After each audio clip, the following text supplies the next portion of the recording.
जय जय श्री कृष्ण, जय जय श्री कृष्ण, जय जय श्री कृष्ण। बोलो आनंद एक बार, हरि बोल हरि बोल हरि बोल हरि बोल। आज चैत्र शुक्ल अष्टमी और दिन सोमवार, नवरात्र का अष्टमी है। इसको दुर्गाष्टमी कहते हैं। नवरात्र का पर्व सनातन धर्म का एक बहुत अच्छा पर्व है, जिसमें भगवान राम का भी स्मरण होता है और भगवान का बनाया हुआ मूर्ति शक्ति रूपिणी दुर्गा, नवदुर्गा का भी पूजा होता है। दुर्गा का अपना कोई अस्तित्व नहीं है मूल रूप से, वो नष्ट होने वाली चीज है। जैसे ब्रह्मा नष्ट होने वाली वस्तु है, शंकर नष्ट होने वाली वस्तु है, माया का बनाया हुआ है। उसी तरह दुर्गा भी माया का बनाया हुआ है। ये बात जब मैं कहूँगी, कह रही हूँ, तो बहुत सारे लोग जो आध्यात्मिक जगत में भी हैं, धार्मिक जगत में हैं, वो भी थोड़ा सा परेशान हो सकते हैं, क्योंकि इसकी सटीक जानकारी उनको नहीं है। वो संदेह में रहते हैं कि असल में भगवत तत्व, जो भगवान का तत्व है मूल रूप में, वो क्या है। तो वही बताने जा रहे हैं। नवदुर्गा का पूजा करो, उसमें अच्छी बात है, पूजा की मनाही नहीं है, लेकिन तत्व को समझो कि क्या वास्तव में भगवान का जो लीला है, इतना बड़ा विस्तार किए हैं, सृष्टि रचना किए हैं, इसमें 14 भुवन और 3 लोक और क्या क्या सब बातें हैं। तो वो जानो ना जानो, लेकिन भगवान का तत्व को समझना जानो। ब्रह्मा विष्णु महेश्वर, भागवत महापुराण में एक श्लोक है इसका प्रथम खंड में, जो गीता प्रेस गोरखपुर वालों ने निकाला है। प्रथम खंड में भागवत महापुराण में स्पष्ट रूप से उसमें श्लोक में ये लिखा हुआ है कि ब्रह्मा विष्णु और महेश्वर, ये जो 3 मूर्तियां हैं, ये माया के निर्मित है। तो उसमें जो विष्णु हैं वो भगवान श्री कृष्णचंद्र या परम ब्रह्म परमात्मा जो कहते हैं, मूल नारायण, मूल ब्रह्म भगवान जो है। एको हम द्वितीयो नास्ति, ये मूल बात है कि मूल में केवल एक है, अद्वैत, द्वैत नहीं है संसार में। जहां भी द्वैत दिखाई पड़ रहा है तो वो बाद में भगवान की लीला से बनाया गया है, भगवान ने बनाया है। द सुप्रीम क्रिएटर, भगवान सुप्रीम क्रिएटर है, सबसे बड़ा रचनाकार है, वही बनाते हैं सब। तो ब्रह्मा के नाभि, सॉरी ब्रह्मा नाभि कमल से जन्म हुए, ये कहना था। भगवान मेरे स्वामी श्री कृष्णचंद्र, इनको भगवान भी कहते हैं, परमात्मा भी कहते हैं, परम ब्रह्म भी कहते हैं, नारायण भी कहते हैं, जो भी। तो उनके नाभि कमल से ब्रह्मा की उत्पत्ति हुई। नाभि से कमल निकला, कमल नाल में फूल, फूल के ऊपर ब्रह्मा जी प्रकट हो गए। एक तरह से उनको स्वयंभू भी कहते हैं कुछ लोग, मैं नहीं मानती हूँ, स्वयंभू नहीं है बिल्कुल। ब्रह्मा, ये भगवान श्री कृष्णचंद्र या परमात्मा ही अपने नाभि कमल से संकल्प करके उनको उत्पन्न किया है, इसलिए वो ब्रह्मा भगवान के पुत्र हो गए। और उसके बाद सृष्टि रचना का कार्य रजोगुण संपन्न उसी ब्रह्मा जी को दिया गया है। तो बाकी सृष्टि जो है उन्हीं से सब निकला है। मूल रचनाकार परमात्मा भगवान है, मूल रचनाकार। डेलीगेटेड पावर या वो रचना का अधिकार किसको दिया गया? ब्रह्मा जी को दिया गया, क्योंकि ब्रह्मा रजोगुण से संपन्न कर दिया गया उनको। तो रजोगुण का काम है क्रिया करना, काम करना, ये काम वो काम वो काम वो काम वो काम वो काम, जितना भी काम है। और सृष्टि रचना तो एक बहुत बड़ा काम है, ये उनको दिया गया। तो सृष्टि रचना, बाकी तो ब्रह्मा जी के मानस पुत्र बहुत सारे उत्पन्न हुए। कोई स्त्री तो था नहीं कि स्त्री के संयोग से सहवास से कोई सृष्टि रचना होती, कोई बच्चे पैदा होते, ऐसी स्थिति नहीं थी। मूल में केवल नारायण श्री हरि परमात्मा परम ब्रह्म श्री कृष्ण जो भी कहो वही थे, अकेले एक।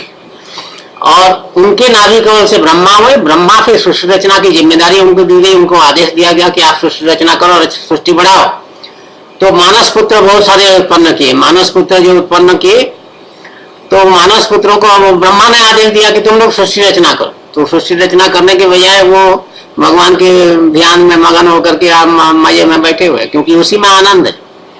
भगवान के नाम स्मरण, नाम संकीर्तन में ही आनंद मिलता है, असल आनंद, pure pleasure, happiness, pure unadulterated, मतलब एकदम शुद्ध सुख, आनंद भगवान के स्मरण से मिलता। तो वो क्यों सृष्टि रचना के प्रपंच में क्यों पड़े? उन्होंने सोचा ये ठीक है, हम तो भगवान को का स्मरण करेंगे, उनके ध्यान में बैठे रहेंगे, मजा इसी में।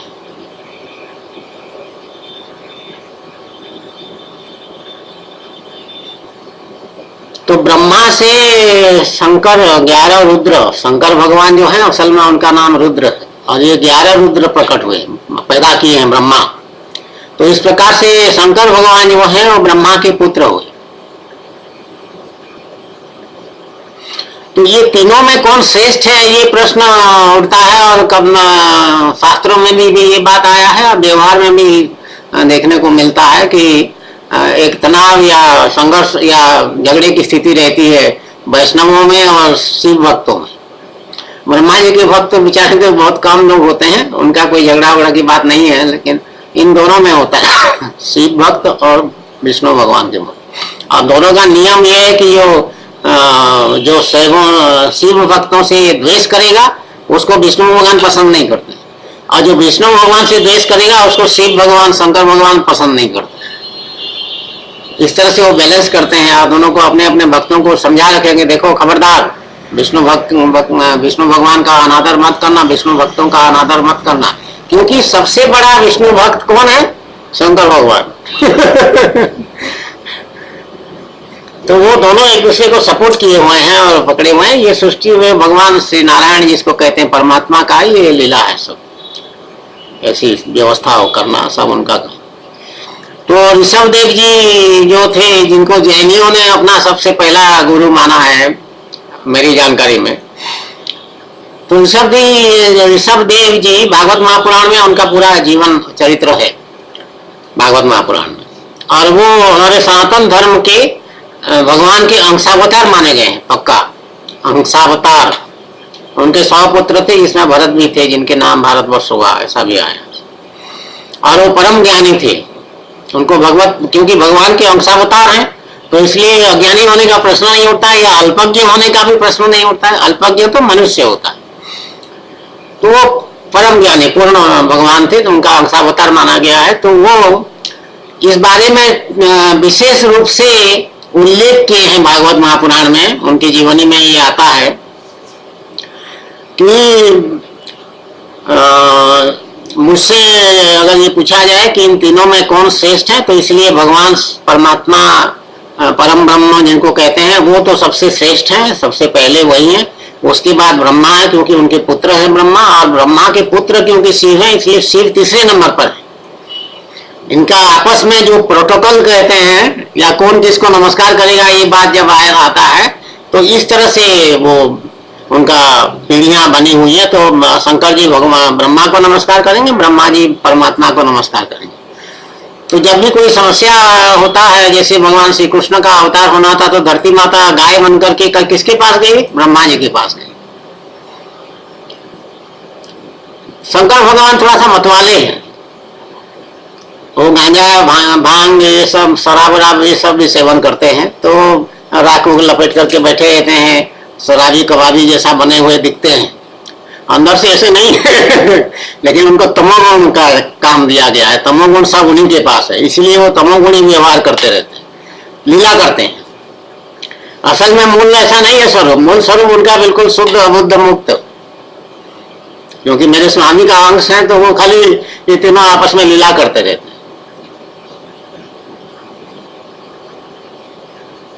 लेकिन सर्वशक्तिमान कौन है कहोगे तो परमात्मा भगवान परम ब्रह्म श्री कृष्ण चंद्र या भगवान राम, ये सर्वसमर्थ भगवान, एक भगवान जो मूल।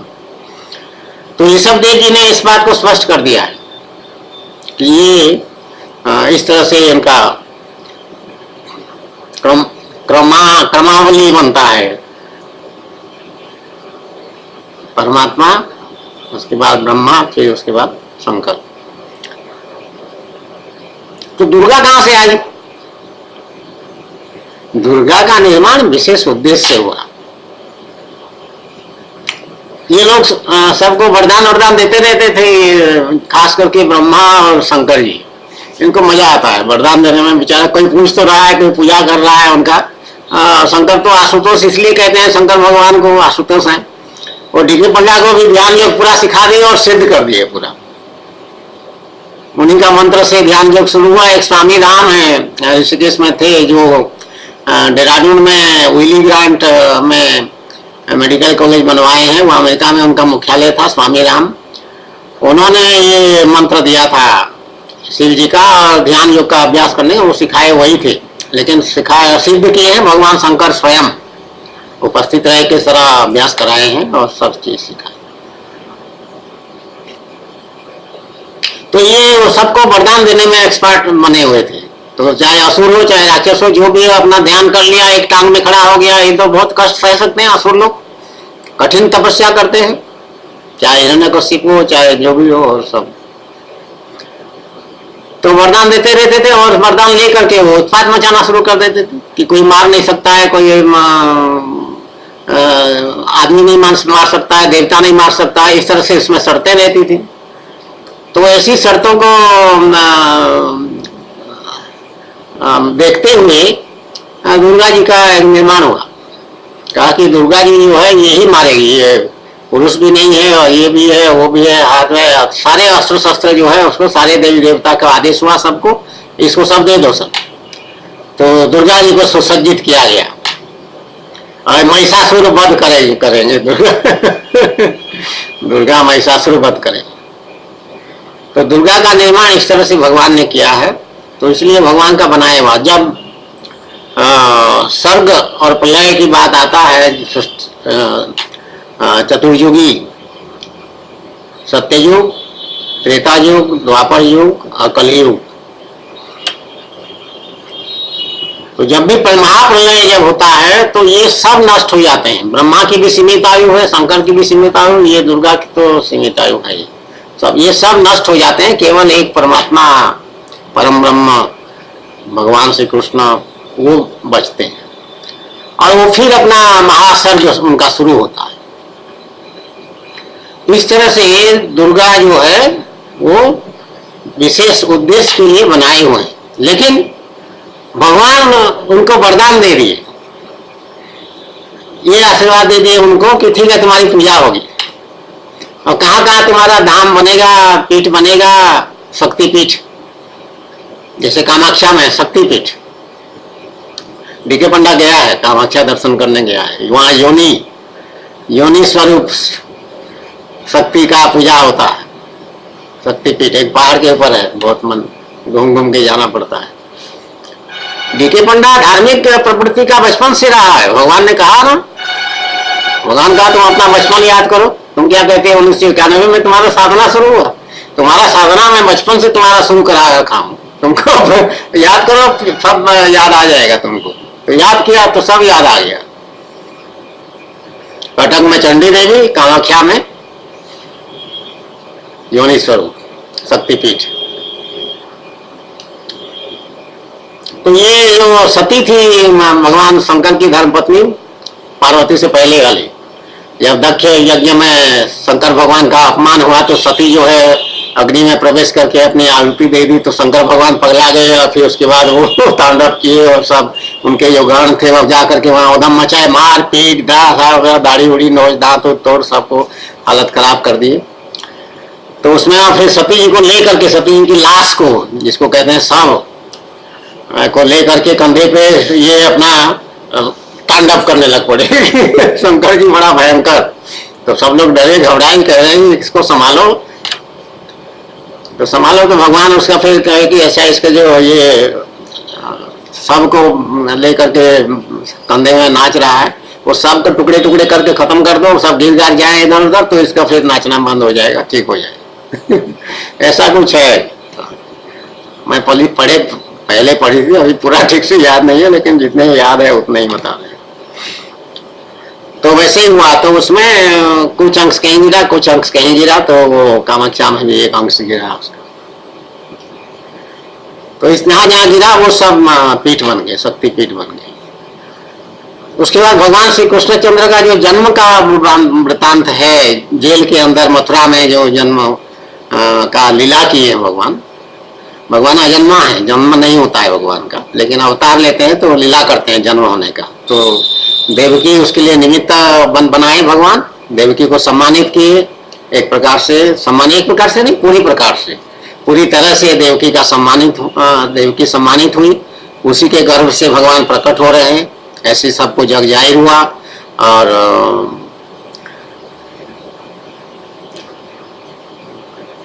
वसुदेव, देवकी और वसुदेव, उनके पति का नाम वसुदेव। वसुदेव भी धन्य हुए, पिता रूप में उनकी ख्याति हुई, भगवान के पिता का भूमिका किए। तो भगवान जो इस तरह से जब जन्म हुए हैं, तो वो उनको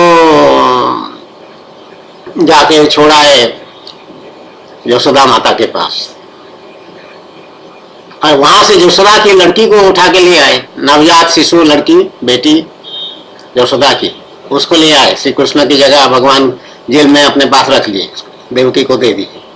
और कंस आया मारने के लिए, उसको उठाया उसको लड़की को और फेंका, पटका दीवार पे जेल में। और वो माया की शक्ति अब फुर करके उड़ गई ऊपर, उड़ गई और प्रकट हो गई अपने सब बुझाए निकाल करके, और फिर बोली कि तुम कंस, तुमको मारने वाला जन्म ले चुका है। तो मुझे क्या पटक रहे हो, मैं वो नहीं हूं, लेकिन वो जन्म ले चुका। तो उसको भगवान ने, ये जब कंस के हाथ से छूट के ऊपर उड़ी, तो भगवान ने उनको आशीर्वाद दिया कि तुम्हारी पूजा सब जगह होगा, लोग तुमको तुम्हारी पूजा करेंगे। तो शक्ति पूजा की मान्यता भगवान श्री कृष्णचंद्र ने स्वयं किया है, ये उनकी लीला है। भगवद गीता में भगवान ने किंतु ये स्पष्ट कर दिया है कि जितने भी देवी देवताओं को तुम पूजा करते हो, करो, वो जो तुमको आशीर्वाद देते हैं, तुमको जो चीज मिलता है उनसे, वो सब देने वाला वास्तव में मैं हूं। मैं ही सब व्यवस्था कर देता हूँ, वो दे देते हैं अपने हाथों से। तुमको संतोष होता है कि ठीक है उन्होंने दिया। शंकर भगवान आशुतोष कह देते हो तुम लोग, ठीक है वो तुमको दिए, ऐसा मालूम होता है। लेकिन जो भी तुमको मिलता है वो मैं देता हूँ, ऐसा स्पष्ट कर। महाभारत जब युद्ध शुरू हुआ, प्रारंभ होने वाला था, रात को जो सुबह प्रारंभ होता है, वहां तो धर्म युद्ध होता था उस जमाने में। धर्म युद्ध मतलब ये सुबह सूर्योदय होगा तो युद्ध प्रारंभ हो जाएगा, युद्ध के मैदान में सब लोग आ जाएंगे युद्ध, और सायंकाल में सूर्यास्त जब हो जाएगा युद्ध बंद हो जाएगा, जो जहां पर है वहीं रुक जाएगा, कोई किसी को फिर मारेगा नहीं। और रात के समय सूर्यास्त के बाद जो है वो सब आपस में मिलजुल करके रहते हैं, बातचीत करते हैं, हंसते हैं, मजाक, हंसी मजाक भी करेंगे, बातचीत करेंगे, सब कुछ करेंगे। शत्रु नहीं रहते हैं उस समय, शत्रुता उस समय निभाया नहीं जाता। फिर सूर्योदय होगा, फिर शत्रु बनेंगे, फिर लड़ाई होगा। तो इसलिए आमने सामने से लड़ाई होगा, कोई पीठ पीछे प्रहार नहीं करेगा। कोई अगर आत्मसमर्पण कर दिया उसको नहीं मारेंगे। तो इन सब कारणों से उसको धर्मयुद्ध कहा जाता था। इसके नियम होते थे और नियम सब लोग पालन करते थे। लेकिन फिर भी एक आध व्यतिक्रम उसमें महाभारत युद्ध में हुआ। जैसे अभिमन्यु को सब लोग मिल करके, दुर्योधन वगैरह कर्ण सब मिल करके मार डाले, 8-9 महारथी मार डाले। अभिमन्यु स्वयं एक महारथी था, बहुत बड़ा योद्धा था, लेकिन उसकी ऐसी गति हुई। वो गति भगवान के विधान के अनुसार होता है। ऐसा महाभारत में लिखा नहीं है अलग से, उसी जो उसके मारने का प्रकरण में उसको तो वर्णन कर दिया कि इस तरह से मारा गया अभिमन्यु। लेकिन उसका इंटरप्रिटेशन जो है और तत्व ज्ञान जब हमको मिल जाता है, भगवान हमको बता देते हैं, तो उसके अनुसार सब चीज भगवान का विधान हो रहा है। और गीता में भगवान कहते हैं नहीं है, अर्जुन को कहे। अर्जुन जब घबरा गया, सब उसको विषाद योग हो गया, विषाद हो गया, मतलब दुखी हो गया बहुत कि मेरे गुरुजन है, मेरे भाई लोग हैं, इनके साथ मैं क्या युद्ध करूं और क्यों मारूं इन लोगों को, ये पाप है, अच्छा नहीं है। और तो भगवान उसको समझाए कि तुम क्षत्रिय हो और युद्ध के मैदान में आ चुके हो, प्रण लिए हो युद्ध करने का, इसलिए दो हिस्सा बने हैं, कौरव और पांडवों का समर्थन में सभी राजा लोग उपस्थित हुए हैं। इस समय ये कहते बनता नहीं है, कहोगे ऐसा करोगे तो लोग तुमको समझेंगे ये डर गया, कायर समझेंगे, कायर डरपोक समझेंगे, और तुम्हारी बहुत बदनामी होगी और तुम्हारा यश नष्ट हो जाएगा सब। और फिर आगे चल के फिर भगवान क्या समझाया है कि तुम निमित्त मात्र बन जा। तुम डर क्यों रहे हो? ये तुम शरीर हो, शरीर वालों को देख करके डर रहे हो ना, ये शरीर असल में आत्मा है, शरीर तो जड़ है, शरीर तो मरता है, शरीर मिट्टी में मिल जाता है, कोई बात नहीं, लेकिन वो मरते नहीं है, उससे उनकी आत्मा सूक्ष्म शरीर वो फिर जन्म लेता है। तो इस लीला में, इस काम में तुम निमित्त बन जाओ, मैं मारूंगा सब। कहने का मतलब ये भगवान का कि मैं मारूंगा, मेरी शक्ति से सब मरेंगे, मेरे आदेश से सब मरेंगे, और सबकी आयु समाप्त हो चुकी है, तुम घबराते क्यों?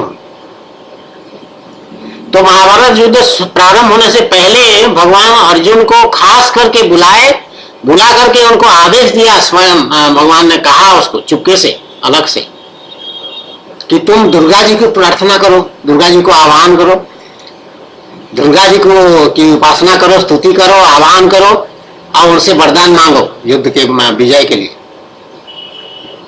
तो स्तुति किया अर्जुन, तो आज्ञाकारी था आज्ञाकारी था। भगवान को भगवान तो जानता नहीं था, दोस्त मानता था, मित्र मानता था, सखा मानता था, लेकिन वो समझता था कि इसमें कुछ जरूर है तो भगवान जो कहते हैं वो अर्जुन करता है। तो अर्जुन बुलाया, भगवान स्तुति किया दुर्गा जी का, दुर्गा जी प्रकट हुए आकाश मंडल में, उसके मुंह सामने आकर के प्रकट हुए, और इसमें नतमस्तक होकर फिर प्रार्थना किया कि मुझे आशीर्वाद दीजिए, युद्ध कल प्रारंभ हो रहा है, विजय का आशीर्वाद दीजिए। तो दुर्गा जी ने आशीर्वाद दे दिया, विजय भव विजयी भव तुम्हारा विजय होगा। हाँ, उसको कौन हरा सकता है? फिर विजय तो होगा ही होगा, या जो भी हो जाए विजय होगा। तो ये शक्ति की महिमा भगवान फिर प्रमाणित किए हैं महाभारत युद्ध से पहले। ये भी बहुत कम लोग जानते हैं ये बात भी, लेकिन जान लो, अब वीडियो से मैं इससे सुन लो। तो ये सारी बातें हैं शक्ति पूजा की। तो नवदुर्गा की पूजा करना अच्छी बात है, हमारा सनातन धर्म का एक बड़ा सुंदर पर्व है, त्योहार है, आनंद है। इस 9 दिनों की पूजा में लोगों का जो है दूसरे दिनों के मुकाबले उनका सत्व गुण में वृद्धि हो जाती है, अच्छे भावना उसमें आते हैं, अच्छे विचार आते हैं। बहुत सारे लोग हैं दूसरे दिन सब जो मांसाहारी भी हो जाते हैं, इन 9 दिनों में छोड़ देते हैं सब। बहुत सारे लोग स्त्रियों के साथ शारीरिक संबंध बंद कर देते हैं,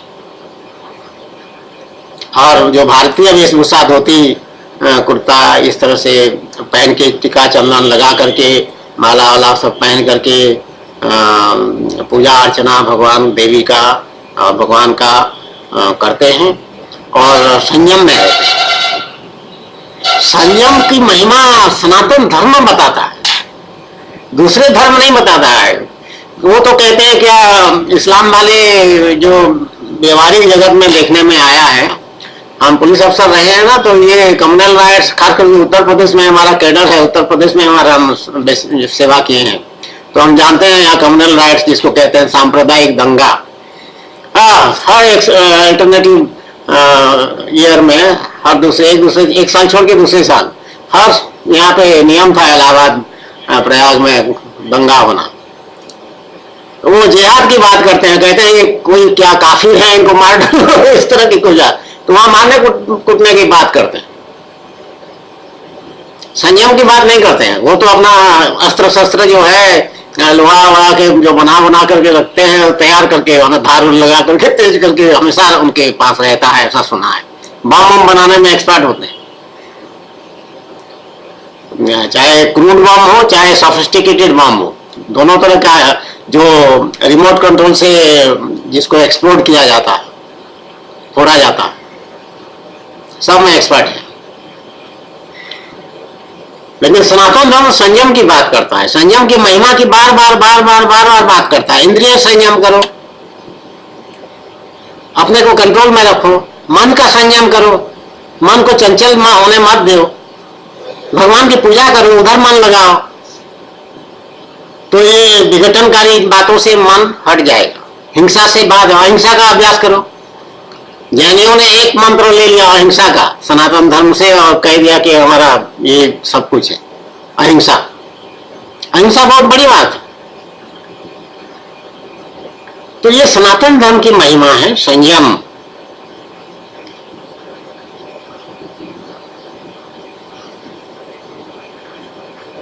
तो संयम में शांति है, संयम में सुख है, संयम में परोपकार है, संयम में भगवान की सेवा है,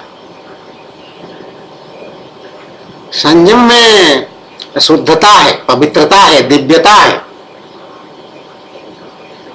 इंद्रियों को लेकर के जो ललचाते हैं या भोगने की लालच से खेलते रहते हैं नाना प्रकार की क्रिया करके, वो तो पशु वृत्ति है।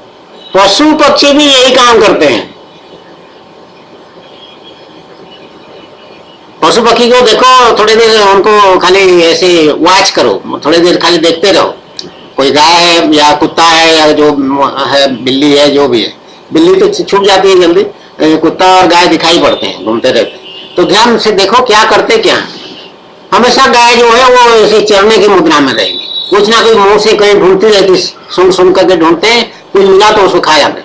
तो खाने की चिंता, खाना ढूंढने का या खाना जुगाड़ करने का उनका लगभग 24 घंटे का काम ये है, ऐसा कहा जा सकता है। दिन में जब हम देखते हैं तो करते हैं, तो सोते भी हैं, आराम भी करते हैं। तो उनके यहाँ 4 पेट ऐसा बनाया गया है कि पहले एक पेट में जाता है, फिर उसके जब विश्राम जब करते हैं तो अंदर से जो आधा पका हुआ खाना है मुंह से, उसको फिर निकालते हैं मुंह तक और मुंह में फिर चबाते रहते हैं, फिर उसको ले जाते हैं तीसरे स्टमक में, फिर इस तरह से वो 3-4 पेट में से गुजरते हुए फिर वो निकलता है। तो कुत्ता भी ये खाना तलाशता रहता है, सड़क का कुत्ता हमेशा खाना तलते। और दूसरा काम क्या करते हैं जो दिखाई पड़ता है, वो अपने शारीरिक सुख के लिए स्त्री के साथ संयोग होता है उनका ऋतु में, साल में वर्ष में एक बार कुत्ते का।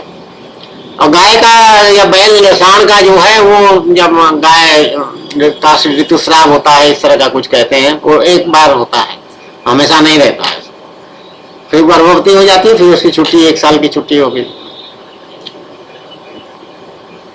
उसमें ये काम करते हैं, तो उसमें सृष्टि रचना करते हैं, अपने वंश बढ़ाते हैं गाय पशु भी। तो पशु पक्षी भी इसी काम में लगे हुए हैं। तो तुम मनुष्य होकर के जब इसी काम में खाली लगोगे तो तुम्हारे में और पशुओं में क्या अंतर है, ऐसा प्रश्न आध्यात्मिक विद्या हमारा करता है, सनातन धर्म करता है, तुमको सिखाने के लिए कि देखो तुम पशु नहीं हो, तुमको भगवान एक यहाँ पे मस्तिष्क दिए। तो मस्तिष्क जो है वो तुमको दूसरे जीवों से अलग करता है और शक्तिशाली बनाता है, और इसमें बहुत शक्ति है, तुम्हारा मानसिक शक्ति में बहुत शक्तियां हैं। ये हाथ का बनावट जो इस तरह से बना है, 5 उंगलियां करके, इसमें तुम पकड़ सकते हो, मरोड़ सकते हो, मैनिपुलेट कर सकते हो, सुई में धागा डाल सकते हो, ये दूसरे पशु पक्षी कोई नहीं कर सकता है। ये जो मैनिपुलेशन पावर है ये बहुत बड़ी शक्ति है। उसी तरह ये दिमाग में तरह तरह के कल्पनाएं जल्पनाएं होता रहता है, और इसमें इसको ऐसे चाल चलूंगा तो वैसे होगा, वैसे करेंगे। तो उसमें शेर हो चाहे बब्बर शेर हो, चाहे जिराफ हो, चाहे हाथी हो, चाहे जो जितना बड़ा जानवर, इतना खतरनाक जानवर कोई हो सकता है हो, लेकिन मनुष्य अपने बुद्धि से सबको पिंजरे में बंद कर देता। तो तुम पशु नहीं हो, पशु जैसा एक चीज हो, जीव हो, पशु की तरह ही एक जीव हो, लेकिन उनसे ऊंचे दर्जे की। तुमको रैशनलाइजिंग पावर दिया गया है, तुमको डिस्क्रिमिनेटरी पावर दिया गया है, मतलब विवेक शक्ति, जिससे दूध का दूध और पानी का पानी अलग करने का ये बुद्धि तुमको दिया गया है। भगवान हंस को भी दिए हैं दूध को पानी से अलग करने का, लेकिन हमारे जैसे नहीं, वो खाली अपने खाने के लिए दूध को पी जाता है, पानी को छोड़ देता, ऐसी शक्ति उसको भगवान दिए। लेकिन मनुष्य को और अधिक शक्ति दिए, बहुत सारी चीजें। अब देखिए शहर गांव, बड़े बड़े शहर बसा लिए हैं और बड़े बड़े स्काई स्क्रैपर कहते हैं, बड़े बड़े बहुमंजिला मकान इमारत बना दिए और तरह तरह के जुगाड़ लगा कर, और कितने कल कारखाने फैक्ट्री बड़े बड़े मशीन क्या क्या बन रहा है, बन चुका है। और एटॉमिक एनर्जी का भी बन गया, और बिजली के बड़े बड़े पावर हाउस के बिजली पैदा कर दिए, ये कर दिए, वो कर दिए, हर तरह के हरकत कर रखा। तो पशु जैसा बुद्धि तुम्हारा क्यों हो रहा है कि तुम खाली स्त्री के साथ लिपटे रहोगे, या फिर खाना पीना का इंतजाम हो जाएगा, या फिर मनोरंजन का कोई भड़कीले से बढ़िया सुंदर सा गाना हो जाए, या और कोई मनोरंजन का कोई पिकनिक हो जाए, या कोई डांस करके दिखा दे बढ़िया, या कोई मैजिक दिखा दे, सो तृप्ति नहीं, उसमें किसी में भी संतोष होता नहीं है। हर रोज तुमको एक अलग अलग मैजिक शो या डांस ड्रामा इस तरह का हर रोज तुमको मिलता रहे देखने के लिए, फिर भी तुम संतुष्ट नहीं होगे, और तुम्हारा वो जो भोग वृत्ति है वो कभी पूरा नहीं हो सकता। इसीलिए संयम की बात भगवान शास्त्र हमारे कहते हैं कि थोड़ा संयम रखो, अपने इंद्रियों पर संयम रखो, तब तुम कुछ क्रिएटिव एनर्जी तुम्हारा जो है, तो सृजन शक्ति जो है वो तुम्हारा आगे आएगा, तो उसका उपयोग करके तुम कोई मनुष्य जैसे काम कर सकते। तो मनुष्य जैसे काम में सबसे बड़ा काम है भगवान की प्राप्ति करना। ये एकमात्र उद्देश्य मनुष्य जन्म का भगवान ने कहा है कि भगवान की प्राप्ति करना, मेरी प्राप्ति करना। तो ये जितने पूजा पाठ है, चाहे नवरात्र हो, चाहे दुर्गा पूजा अक्टूबर में जो होता है वही हो, चाहे गणेश जी की पूजा हो, चाहे सरस्वती जी की पूजा हो, चाहे विश्वकर्मा पूजा हो, चाहे ब्रह्मा जी का पूजा हो, चाहे सूर्य भगवान की पूजा हो, चाहे दुर्गा जी की पूजा हो, चाहे और कोई पूजा हो, पाठ हो, जो भी हो, कथा, वो जो कथा है, क्या कथा बोल रही हूँ, घर में जो करते हैं लोग, पंडित जी को बुला करके ये सब करते हैं, औरतें करती हैं अपना सावित्री व्रत कथा, सत्यवान सावित्री का कथा, बहुत सुंदर पूजा है। हमने बचपन में देखा है अपने माता जी को और बाकी स्त्रियों को, चाची लोगों को मोहल्ले में बैठ करके रात को शाम के टाइम में पूजा करते थे, सावित्री सत्यवान कथा पढ़ते थे और कुछ पूजा विधि करते थे। तो ये सारे पूजा पाठ उपासना जितने भी दिया गया है, इसका एकमात्र उद्देश्य भगवान की तरफ जाना है, और भगवान की प्राप्ति करने के लिए फिर प्रयास करना है, पुरुषार्थ करना है। तो अंततोगत्वा सब चीजें तुमको वहां ले जाएंगे, भगवान के पास।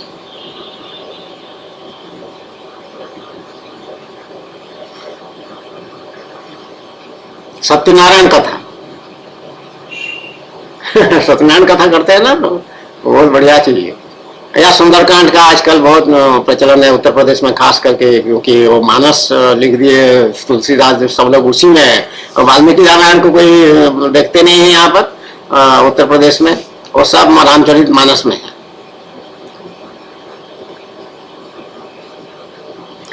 जो भी हो ठीक है, रामायण जी की, भगवान राम की तो कथा है, उससे बढ़िया क्या हो सकता है।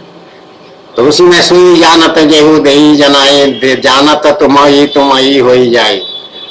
जो भगवान को जान लिया फिर भगवान जैसा वो हो जाएगा, जो हम हुए हैं। भगवान राम की जगह भगवान श्री कृष्ण है, कृष्ण स्वरूप हो गए। तो सारे पूजा पाठ तुमको भगवान की तरफ अगर ले गया तो तुम्हारा जीवन सफल हुआ। नहीं तो तुम अनंत प्रकार के, अनंत समय के लिए तुम इंद्रिय सुख लेते रहो, भोग भोगते रहो, तुम्हारी शांति नहीं होगी और तुमको आनंद, असल सुख का अनुभव नहीं हो सकता है। तुम भटकते रहोगे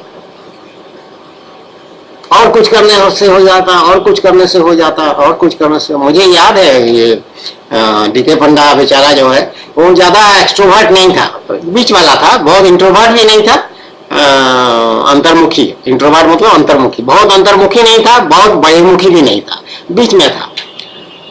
तो संबंध भी बना लेता था, मित्रता भी कर लेता था, होता था। और अधिकतर अपने में रह करके परिवार में, फैमिली मैन जिसको कहते हैं, परिवार का आदमी था। परिवार में बच्चों को देखना, उनकी शिक्षा, क्या आचरण, चरित्र, उपदेश जो कुछ है वो सब देखभाल करना, और धर्मपत्नी का भी ध्यान रखना पूरा। किसी की अवहेलना कभी नहीं किया उसने। तो वो एक जब सिक्किम डेपुटेशन में गया था, सिक्किम गवर्नमेंट में बिजनेस के डायरेक्टर बना था वहां जाकर के, वो एक पहला आईपीएस अफसर है मेरे हिसाब से जो कि एक कानून बनाया है, डीके पंडा, सिक्किम बिजनेस पुलिस एक्ट 1988 या 89 होगा। वो ड्राफ्ट स्वयं बनाया है, बाकी सब कानून देख करके सीबीआई वगैरह सब कंसल्ट करने के बाद बनाया था। हाईकोर्ट के जस्टिस एएम भट्टाचार्य थे, उन्होंने उसको वेटिंग किया था, मतलब परीक्षण किया था कि सही है कि नहीं, फिर उन्होंने उसको सही किया था और फिर वही असेंबली में पास हुआ था। अब वो कानून बनाता, नया विजिलेंस डिपार्टमेंट सिक्किम सरकार में बनाता। ये बीबी लाल राज्यपाल थे सिक्किम में, वो आकर के लखनऊ में इंटरव्यू लेके कई अधिकारियों का, फिर डीके पंडा का चयन किए थे, उसको वहां ले गए थे। बीबी लाल एक बहुत अच्छे प्रशासक रहे हैं, आईएएस अफसर थे, आईसीएस तो नहीं थे, आईएएस ही थे मुझे जहां तक स्मरण है। और कायस्थ होंगे जरूर बीबी लाल नाम से ऐसा लग रहा है, लेकिन बड़े बढ़िया कॉम्पिटेंट अधिकारी, और बहुत ही सुंदर उनका व्यवहार, बहुत बढ़िया व्यवहार। हमारा तो पर्सनल वहां पे जब हमारी भेंट हुई है तो थोड़े दिन साथ उनके रहने का अवसर मिला है, तो हम जानते हैं उनको, देखे हैं। हाँ, बहुत उम्र की आयु बहुत हो चुकी थी। वो गवर्नर थे, लेकिन क्योंकि नया नया सरकार था, वहाँ के अधिकारियों को सब भारत सरकार से कैसे पत्र व्यवहार करना है कुछ सब नहीं जानते थे, तो ये सब सिखाए हैं उनको। चीफ सेक्रेटरी वगैरह जितना, फाइनेंस सेक्रेटरी, यूबी सेक्रेटरी है, वो सबको ये सिखाते थे और ड्राफ्ट बना बना करके उनको बताते थे कि ऐसी चिट्ठी जाना, ऐसा करना। ये इतना मेहनत परिश्रम करते थे। तो एक नया राज्य को संभालना का एक्टिव रोल गवर्नर का करना वही कर सकते थे, कोई राजनीतिक गवर्नर होते तो नहीं कर पाते। वो ले गए थे चुन के, तो वहां अपने राजभवन में ही उन्होंने आवास की व्यवस्था किया, उन्होंने खुद अलर्ट किया, एक बड़ा अच्छा मकान अलर्ट किया, दिया था हमारे लिए। परिवार के साथ हम वहां रहे थे और काम किए।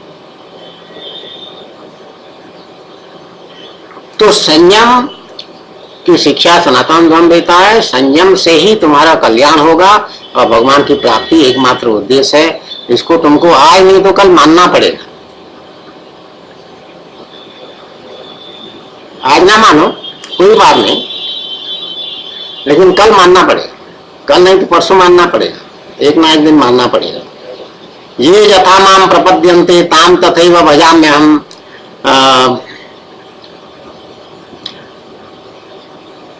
मनुष्य पार्थ सर्वस्व मम मम वर्तानुवर्तन्ते मनुष्य पार्थ सर्वस्व, इस तरह का कुछ, क्योंकि उसका अर्थ बता दे याद नहीं आता। तो कह रहे हैं मुझे ये जैसा भजन करता है मैं उसको ऐसे ही भजता हूं। ये तो सब जानते हैं, इसको सिखा हुआ है। लेकिन उसका दूसरा लाइन जो है उसमें ये कह रहे हैं भगवान कि ये पार्थ, ये सारे मनुष्य मेरा ही अनुसरण कर रहे हैं। देख रहे क्या कह रहे हैं तुम्हारे लिए। तो मनुष्य लोग सुनो इस बात को, जितने भी मनुष्य हैं वो सब मेरा ही अनुसरण कर रहे हैं। भगवान का अनुसरण तुम कर रहे हो, चाहे नास्तिक कह रहे हो अपने को, चाहे एग्नोस्टिक कह रहे हो अपने को भक्त मानते नहीं हो, भगवान से द्वेष रखते हो हिरण्यकशिपु की तरह, असुरों की तरह, उसके बावजूद भी भगवान कह रहे हैं सारे मनुष्य मुझे मेरा अनुसरण कर रहे हैं। तो भगवान तो सही है, गलत बात तो कहते नहीं भगवान कभी। तो तुम सब भगवान का ही अनुसरण कर रहे हो, सब भगवान के भक्त हो, तुम्हारा साधना चल रहा है। लेकिन किसी में उल्टा साधना चल रहा है, किसी में सीधा सीधा साधना चल रहा है। जैसे डीके पंडा का सीधा साधना चला, क्योंकि वो पूर्व जन्मों का कोई साधना का संस्कार लेके आया होगा निश्चित रूप से। और तुम लोगों का जो पापी या तामसिक लोग हैं, शराबी कवाबी जैसे लोग हैं, चोर डाकू हैं, बलात्कार कर लेते हैं स्त्रियों के साथ, कभी कभी मारपीट कर लेते हैं, मर्डर कर लेते हैं, तो इनकी उल्टा साधना चल रहा है। वो पाप कर्म करते करते भगवान उसको मर्डर करना है तो भगवान ऐसी परिस्थिति बनाएंगे कि उसका मर्डर करेगा और पाप बढ़ेगा उसका। वो पाप का घड़ा भरवाने के लिए भगवान उनको छूट दे रखे। वो पाप का घड़ा भरेगा तब फिर उसकी होश आएगी। कोई संत गुरु महात्मा जो भी है उसका बुद्धि कहीं से डांट उठ खाएगा या कुछ होगा तो उसको उसकी बुद्धि बदल जाएगी।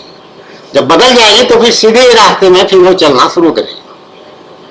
फिर पुण्य पुण्य पुण्य होकर के अच्छा कर्म होकर फिर साधना शुरू हो जाएगा। फिर साधना साधना साधना होकर के कई जन्मों में फिर वो भगवान की प्राप्ति हो जाएगी उसको।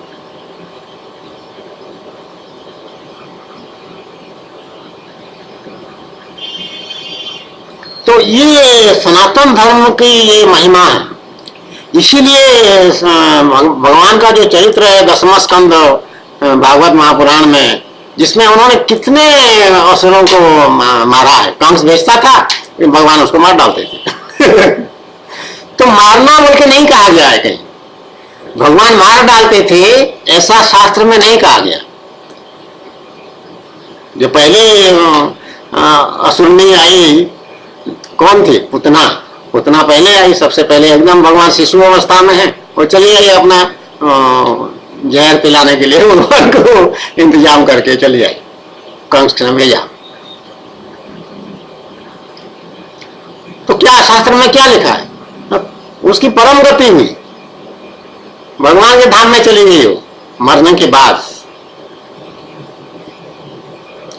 तो परम गति ऋषि मुनि जो हैं 50 साल तपस्या करने के बाद बड़ा मुश्किल से वो भगवान की तरफ उनकी परम गति होती है। कितना मेहनत करना पड़ता है, कितने ध्यान में बैठना पड़ता है। डीके पंडा भी जो है बेचारा 12 साल तो तपस्या किया ही है, फिर भी बहुत जल्दी भगवान कृपा कर दिए। ऐसा हम बारंबार कहते हैं, भगवान को कोटि कोटि धन्यवाद देते हैं, बारंबार कहते हैं कि भगवान बहुत जल्दी ही कल्याण कर दिए, अपने प्राप्ति करा दिए। नहीं तो हम तैयार बैठे थे, डीके पंडा तैयार था बेचारा, कोई अपनी तरफ से जल्दी नहीं मचाया, कभी भी नहीं कहा कि अभी प्राप्ति क्यों नहीं हुई, प्रश्न नहीं उठा। तो सोचते थे कि 80-90 साल के होंगे, हो सकता है इस जन्म में भगवान की प्राप्ति हो जाए। एक बार आंसू आया था यहाँ जीआरपी IGGRP का मकान में इलाहाबाद में, यहाँ पोस्टिंग था। तो एक दिन क्या मालूम क्या थोड़ा सा विषादग्रस्त हो गया थोड़ी देर के लिए, 2-3 मिनट के लिए, कि भगवान की प्राप्ति हुई नहीं है, क्या मालूम क्या होगा, सब चीज छोड़ रहे हैं, छूट छाट जा रहा है, नौकरी भी परिवार भी सब अलग हो जा रहे हैं ऐसा। तो भगवान तुरंत हस्तक्षेप किए और भगवान तुरंत उसको बता दिए।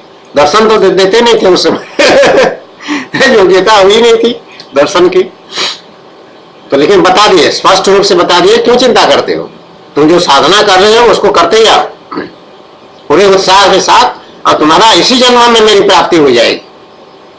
ऐसा बिल्कुल सटीक आश्वासन भगवान दे दिए। तब फिर वो बिल्कुल निश्चिंत हो गया, रिलैक्स हो गया, और फिर उसके बाद वो साधना अपना जुड़ गया उसमें और उत्साह के साथ। क्योंकि भगवान का आश्वासन किसको मिलता है? किसी भक्त को नहीं दिए हैं भगवान, पहले बीच में आकर के आश्वासन नहीं दिए, ना ध्रुव को दिए बीच में आकर के, ना किसी को बीच में आकर के आश्वासन दिए। डीके पंडा को दिए हैं आश्वासन। तो कितनी बड़ी कृपा भगवान की, बहुत बड़ी कृपा, बहुत बड़ी कृपा, तुम लोग नहीं समझ सकते, मैं समझती हूँ, मैं जानती हूँ, इसलिए कहती हूँ मैं। इसलिए जहाँ भी लिखा है, चाहे हमारी भगवान की गाड़ी में लिखा है, कार में, या चाहे कहीं और बोर्ड में लिखा हो, तो वहाँ जय जय श्री कृष्ण के नीचे श्री कृष्ण कृपा, श्री कृष्ण कृपा, श्री कृष्ण कृपा, जितने जगह उसमें होता है खाली यही दोहराते रहते हैं, श्री कृष्ण कृपा, श्री कृष्ण कृपा, श्री कृष्ण। और मैं उनको कहती हूँ मेरे कृपा सिंधु हैं भगवान श्री कृष्ण चंद्र, कृपा सिंधु। इतनी कृपा करते हैं, असीम कृपा किए। तो नवरात्रि की सबको शुभकामना, बधाई। भगवान की भक्ति सबको प्राप्त हो, सबका जीवन सुरक्षित हो। योगक्षेम महाम्यम, भगवान ने आश्वासन दिया है भगवद गीता में कि तुम्हारा सब चीजों का जिम्मेदारी मैं लेता हूँ। किसके लिए? जो भक्त है उसके लिए। देखो गलत में मैं मिसगाइड नहीं करना चाहते हूँ, गलत बात नहीं बताऊंगी।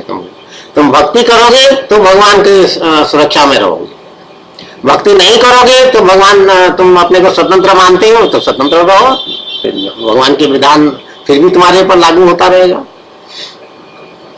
भक्त बन जाओगे तो भगवान योगक्षेम भाम्यम, भामी अहम, भाम्यम का मतलब भामी, वहन करूंगा मैं, ऐसा कह रहे हो। और अगर शरणागति हो गई भगवान की तरफ तब तो कह दिए हम मां सूचा, चिंता मत करो, मामेकम शरणम व्रज अहम त्वा सर्व पापेभ्यो मोक्षयिष्यामि मां सूचा, चिंता मत करो, मैं तुम्हारा सब ठीक ठाक कर दूंगा। जय जय श्री कृष्ण, जय जय श्री कृष्ण, जय जय श्री कृष्ण। बोलो आनंद एक बार, हरि बोल हरि बोल हरि बोल हरि बोल।